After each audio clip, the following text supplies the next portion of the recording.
बानी। अरे कौना गम में बाड़ू की अवेले बर्तन ना धोआइल बा। अरे माई रे, हम कहने हो कुकुरी के बर्तन धो दिए, पता नहीं कहाँ मर गई। अरे त देहलू ना 4 लात, पता करा कौना कोने में बैठी बा। रुका देखा तानी।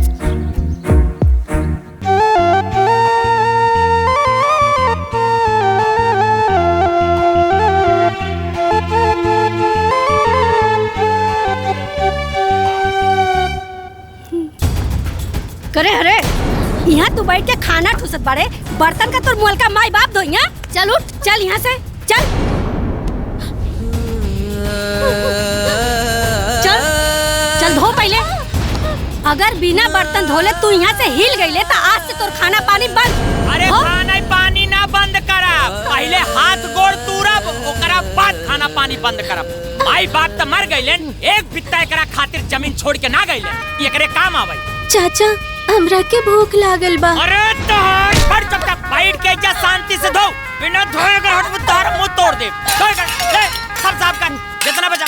केवल खाई के हर बार दुआरे मुहारे लड़कियों से झगड़ा करे, लड़ाई करे। सुमन रोवा मत हो।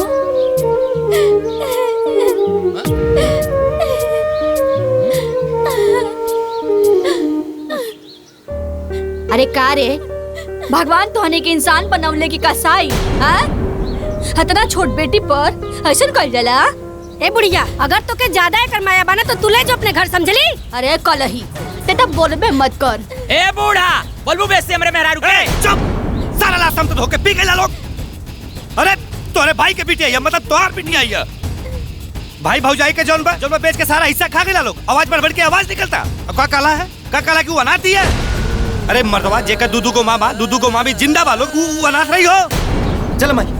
अरे जेकर खुद का इज्जत नहीं के, वो दूसरे की इज्जत क्या करे। ले पकड़। बड़ा इज्जत वाला तार मिठाई ले जा अपन। ले जा अपन इज्जत उठाई के, ले जा अपन। बड़का मामा बना है।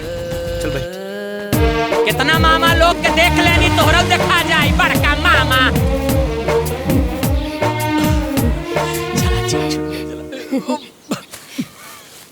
चला अंदर, चला मिठाई चला खा जा। बस यही रुक जा।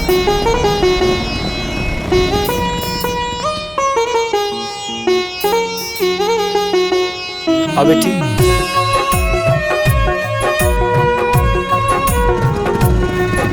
पैसा ले लिया।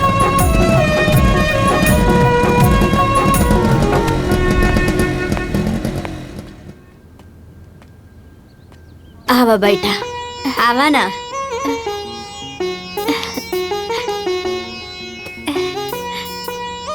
ए बड़को छोटको है ने आवा लोगन।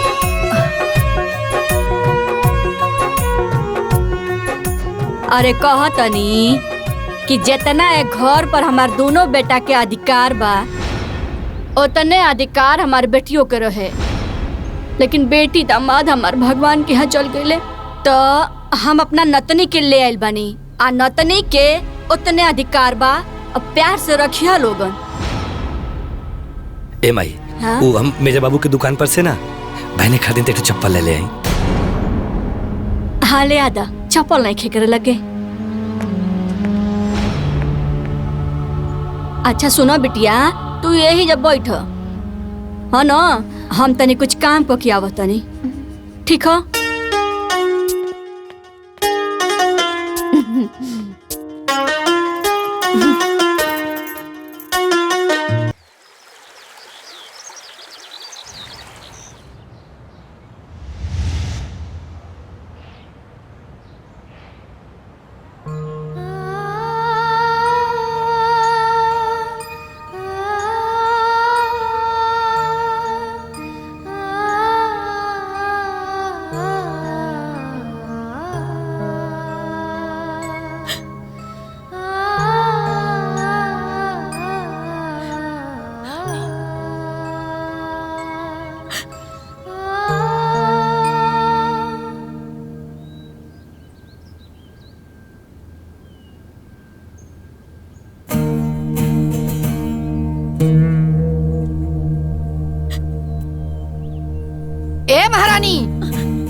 फोटो चमकौला से तार किस्मत ना चमकी, समझ लू।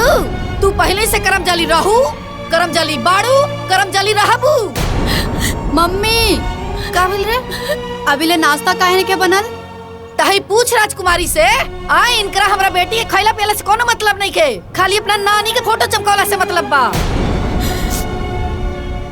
सब्जी बना देली बनी मम्मी। हम सब्जी बना देली बनी मम्मी। तो खाली सब्जियों से ना केहू खाई। जा तनी रोटी बनावे।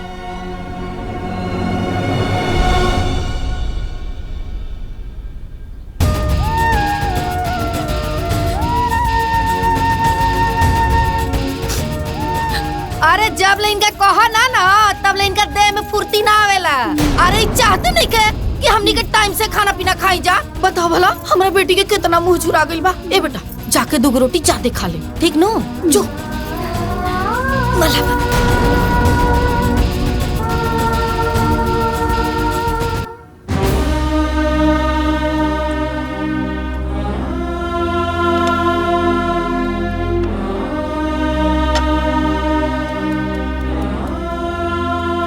ए हमरा खातिर दूध गरम भइल की ना? सिंपी खातिर ना रोटी बनावतानी, ई बना ले तो तोरा खातिर दूध गरम कर दे। का 1 घंटा में तोहार रोटी बनी, ओकरा बाद तो हमरा खातिर दूध गरम करके देबू। रुक माई, माई, माई। कब है बिटिया, कब है? ई देखो अभी लिए हमरा खातिर दूध गरम करके नहीं खे देले और कहले पे कहा तड़ी पहले रोटी बनी ओकर बाद तोहरा खातिर दूध गरम होई। अरे तो चाहते बिया कि हमार बिटिया बिना खैले पीले मर जाई और ये पूरा घर में राज करी, राज। हाँ? मन तो करता कि गैस के पाइप खींच के तोहरा दहिया में डाल के तोहरा में आग लगा दी। रुक जा, अब भी बताओ ताली। ए जी सुनी, ए जी सुनी। का भइल काहे इतना चिल्लाता रू? चिल्ला के पूरा घर का पारे उठा लेता रू। हम चिल्ला रहल बानी, हाँ? हम चिल्ला रहल बानी, वो रउआ के सुनाई देत था, लेकिन अपन भगनी के करतूत नहीं के दिखाई देत बा। हाँ? समझा देखा के ये पहले ही हमार कपारे पे चढ़ के बोझ बनल बिया, अब बर्दाश्त नहीं क्या हो हमरा से। मामी रउआ बेकार में परेशान होता नहीं, हम ऐसा कुछ नहीं की बोलनी। रउआ भात के बतंगड़ बनावतानी। का? हम बात के पतंगड़ बना रहल बानी? हम बना रहल बानी? अरे झापड़ मार के तोरा मुंह से खून निकाल दे बबी। अरे भाई ने ही ऐसा ना बोले के। का भइल कुछ बताइबू? का भइल? ना टाइम से नाश्ता देतिया, ना टाइम से दूध देतिया, ना टाइम से कपड़ा धोतिया। अब पूछा तानी का भइल? अब तेहू तो अपना हाथ से दूध गरमा के ले सकत रहले ना। हमार बिटिया काहे दूध गरम करी? काहे करी दूध गरम हमार बिटिया? ये सब हमार बिटिया के हिस्सा के हा, तो हमार बिटिया नौकरानी बनी, हाँ? और ये महारानी ममहर के धन खाई ना तो काम करे के पड़ी, बुझाइल? और सुन ली रउआ के लाड़ प्यार से ही कपारे में चढ़ गइल बिया। अगर फटाफट हमार बिटिया के दूध नहीं खे आइल ना तो दोनों मामा भगनी के चटनी बना दे, बुझाइल? चला बिटिया, अरे चल चल बिटिया।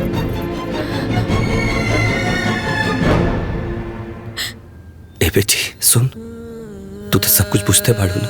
दे दे गरमा के दूध अपना मामी के, ताकि घर में शांति बनल रहे। बेटिया दे दे। ठीक बा मामा जी।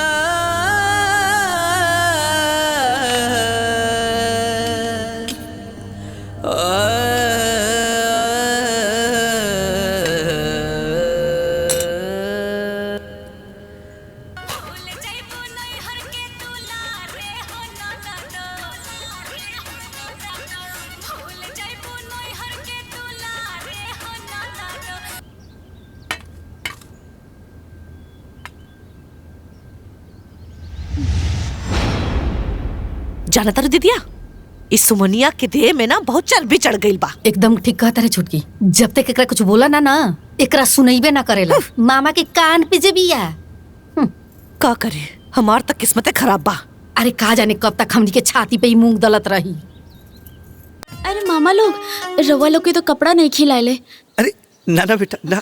सुमन बेटी, तू अपने मामी का स्वभाव जाने लू ना। वो लोग के बात विचार व्यवहार देख के बहुत दुख होला। बाकी हमनी कैसे ना बोले लिसन की घर में शांति फैल जाए बेटा। रउआ लोग ऐसे काहे सोचतानी मामा जी? काहे ना सोची हैं? तू हमन के भगली बाड़ू, बेटी समान बाड़ू। ए बेटा, अब तोरा पति लोग के दर्द होखे या ना होखे, बाकी हमनी के तो होला नु बेटी। हाँ। करेजा फाट जाता है कुल देख। अरे वो दोनों तो साक्षात राक्षसीन बाड़ी सन, और साथे साथे सिंपिया और कजली भी तो दुश्मन हो गई बाड़ी सन बेटा। रवा लोग ऐसे काहे सोचे नी मामा?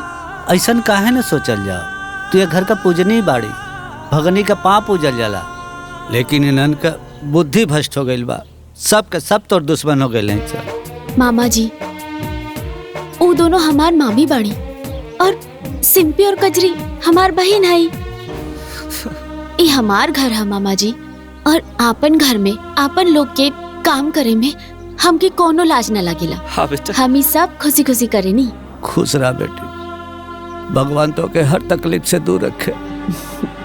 रउआ लोग चिंता ना करें। खुश रह बेटा।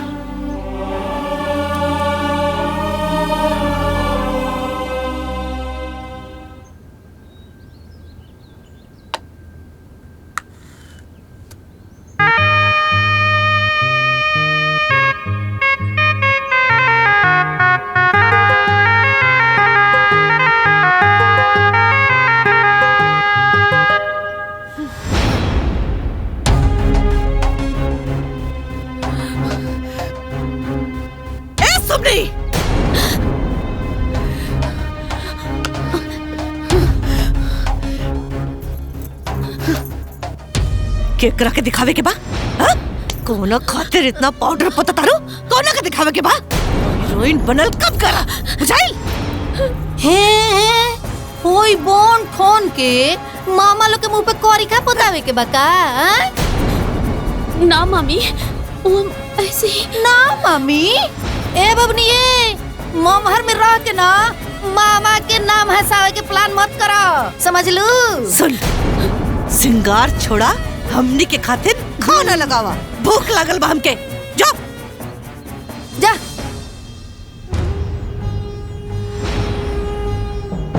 अरे बाप रे बाप।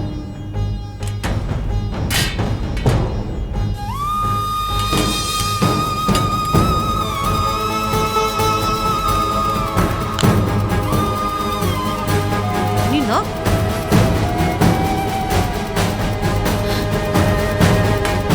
ली मम्मी,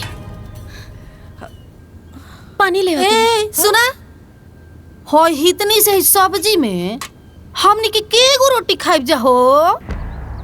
कहीं सब्जी अपने मुआल का ना खियावे खातिर नहीं खनो बचावले? ए चोटिन, हमनी के घर, हाँ, और हमनी भीख मंगन जैसे खाई। जो जाके सब्जी लेके आओ, जो। लाओ तनी मम्मी। चल खो।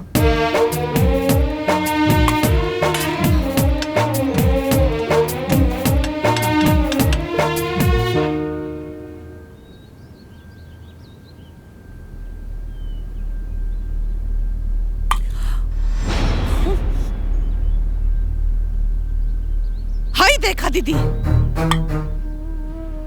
अपना खातिर कितना सारा सब्जी बचा के रख ले भी आई लड़की। हाँ रे छोटकी, इ तो चाहती है कि हमनी के खोइला बिना मर जाई जा, आई अकेले असर पसर के राज करे। ना मामी, मामा खातिर बचा के रख। ए चुप कर चोटिन, चुप कर। मामा की बच्ची, मामा चढ़ाई तो के कपार पर, लेकिन हमनी ना, बुझली? चल जाओ जैसे। ला दीदी सब्जी खा।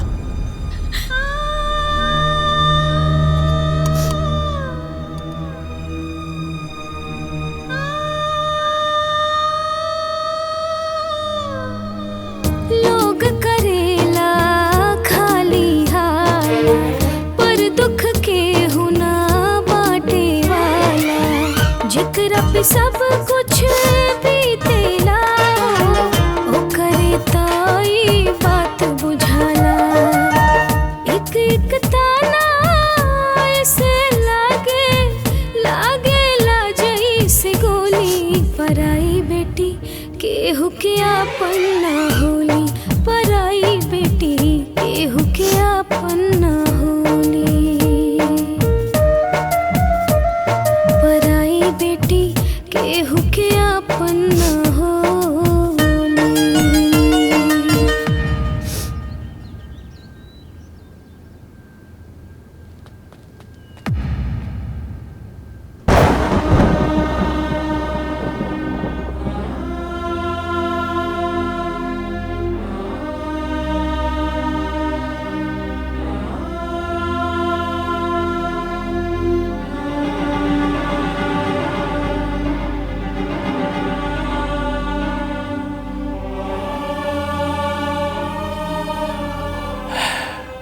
पराई बेटी केहू के अपन न होली।